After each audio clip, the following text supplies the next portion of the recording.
मायके से घर वापस न आने पर नाराज शौहर ने बीवी को डेथ सर्टिफिकेट भेज दिया। ये अनोखा वाक़या एपी के जिले कड़पा में पेश आया। तफसीलात के मुताबिक जिले के मदनूर से ताल्लुक़ रखने वाले मारुति राजू की शादी 14 साल कबल आदि लक्ष्मी से हुई थी और इनके 3 बच्चे हैं। शौहर और बीवी के दरमियान अक्सर झगड़ा होता था और तकरीबन 1 माह कबल आदि लक्ष्मी शौहर को बताए बगैर अपने वालिदैन के घर चली गई।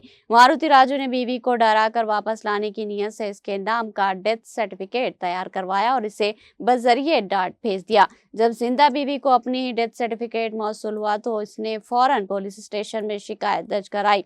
पुलिस ने मारुति राजू और बच्चों को पूछगछ के लिए बुलाया। तफ्तीश में इंकशाफ हुआ कि शौहर ने दरहकीकत अपनी अनजहानी मां का डेथ सर्टिफिकेट लिया। इसमें रद्दोबदल करके नाम की जगह आदि लक्ष्मी का नाम डाला और उसे पोस्ट कर दिया ताकि बीवी खौफजदा होकर वापस आ जाए। आदि लक्ष्मी ने बताया कि वो शौहर की रोजाना की मारपीट से खौफजदा होकर मायके चली गई थी और ये सर्टिफिकेट मिलने के बाद उसे उम्मीद हुई कि अब पुलिस उसे इंसाफ दिलाएगी। शौहर ने एतराफ़ किया कि उसने अपनी बीवी को डराने और वापस बुलाने के लिए ये चाल चली थी और ये भी तस्लीम किया कि वो बच्चों को भी बुरा भला कहता था।